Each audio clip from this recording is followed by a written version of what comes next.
Greetings and peace. I hope you and yours are doing well today, wherever you might be watching this from. Now, the title of today's video will be In Order to End Your Suffering, You Must Become a Child Again. And why I say that is because we live in a world that's full of ego, full of resentment. We have a system that's designed to give you any kind of mental or emotional break. It's one bill after another, one thing after another, one job after another. And we just kind of been detached from each other as a human family. We've been detached from nature. We've been detached from each other, all in this quest for having enough money to survive, just having enough resources to see the next day. And I think, did we come here just to pay bills and work and die? Or did we come here to create heaven on earth? And that's why you have very few people that control the majority of us. And the reason is that because we refuse to come together. I see it all the time out here. Every institution has their own separate churches, their own separate buildings based on race or based on their preference. No one's willing to come together. Everyone is right in their own opinion. No one's willing to understand the other person. And I think we need to be able to be better than that. We need to heal our inner child traumas, face the world, and realize what is our purpose, what did I come here to do, and what kind of legacy am I leaving behind. Because the world we inherited is from our ancestors and those that fought for the rights and privileges we enjoy today. So if we don't stand up for certain things, then our future children or future generations will inherit a world where it's going to be a dystopian society where people are afraid to talk to each other, to commit to each other, to have any kind of communication with one another. It's going to be a barrier that comes up. And it makes me think of the movie Knowing by Nicolas Cage. If you haven't seen that movie, I highly recommend it. And over there, you see a certain scenario where mankind is about to be cleansed again, or those cycles of death and rebirth and destruction. And in the end, when the angels come down, the only people they allow on the ship are the children. And why the children? Because their hearts and minds had not been corrupted by the world yet. So they take them to this new earth type of place, this Garden of Eden type place under the tree of life, so they can remake humanity again with that innocence in their hearts and their minds. And growing up, I always wish well for everybody. Maybe that's the reason why all my situations in life were handled. I was always abundantly provided for because I didn't plot against anybody. I didn't scheme against anybody. Whatever intention I put out there, that's what I got in return. And I was never in a situation where I guess you all have those trials and tribulations, but if you have that mentality of wishing well for everybody and you have a childlike innocence about yourself, then the universe abundantly blesses you in all that you do. And some people say, even with me, is that Sal, you have a childlike mind or a childlike brain. I said, you know what? That's the thing that might save me in the end, because I'm at peace. I'm not suffering in any way.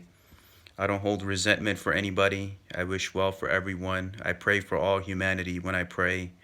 And I ask God to bless all of us and our families and all the beings that walk this earth, humans and non-humans alike, because you have good and bad everywhere. You can't say one race is bad or one religion is bad. That aspect or fight between good and evil, that exists everywhere. But you must be the shepherd of good, because good is always destined to win.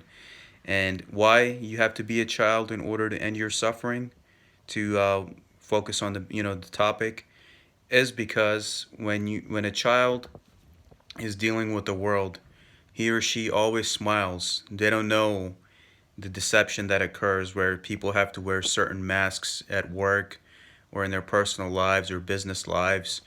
They just wear one mask, which is the one of pure love, pure empathy, pure acceptance, and pure innocence. That's something that I have had since I was a child as well, something that has benefited me in my own spiritual journey. And I would say that that's how you eliminate your suffering, where you wish well for everybody. This whole life is a game, it's a storybook. says in the Holy Quran, Surah 5, that this life is a deception and an illusion, but only if they knew. Why? Because people get lost. They get lost in their egos. They don't learn how to forgive each other. They don't learn how to forgive their own self and heal their own childhood issues and childhood traumas and face the issues that might have plagued them and are plaguing them to this day, with how their life and how their mind is affecting them, with relationships, with family issues, anything of that sort. You must be able to heal yourself. And when you heal yourself, that inner frequency of your inner temple will project your external reality. So if I'm always in a state of innocence and forgiveness and love and empathy, then the reality I create for myself is going to be of that same nature. But if I'm in a mode of self-destructive behavior and focusing on the ego, then that's what I will create. So you have to put that love of the universe or God or however you perceive that divinity in your heart and in your mind, and end your suffering, and be cool with everyone. Wish well for everyone. People come and go in life. That's part of your journey. And that's the aspects of jobs, places. I mean, one day you'll be at this job, second day you're at that job. I always say in life, you're always where you're meant to be and whatever you're meant to be doing. What you're doing right now, that's your current purpose. Maybe tomorrow it might change, or the next day you might be doing something else or dealing with somebody else.